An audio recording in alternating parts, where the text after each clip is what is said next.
ცეცხლი ოლიგარქია რევოლუცია ვაშეგაშინოს ძვირფასო მკითხველო ეს უკვე კარგად ნაცნობი სიტყვები რეჟიმის მძევალმა რეზო კიკნაძემ მოსამართლე ლელა ცაგარეიშვილის პროცესზე გაახმოვანა. კლანის მსახურმა მოსამართლემ ბადრაგებს სინდისის პატიმარი დარბაზიდან გააყვანინა. ამ დღეს რეზო კიკნაძეს ციხიდან პროცესზე ლიოსას ვაცის ნადიმი არ გაატანეს.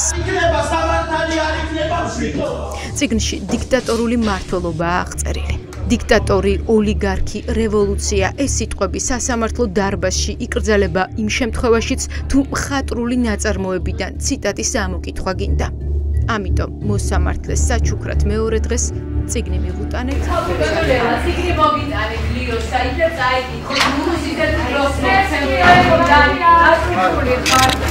მანამდე განსასჯელის სკამზე მყოფ მისი შვილის ტოლა გოგონას სიტყვის თქმის უფლება ცაგარეიშვილმა არ მისცა, იმის შიშით რომ რეზო კიკნაძის შემთხვევა არ გამეორებულიყო. და სწორედ ამ დროს სასამართლოს დერეფნიდან დარბაზში ის ხმები შემოვიდა, რომელიც რეჟიმს ყველაზე დიდ დისკომფორტს უქმნის.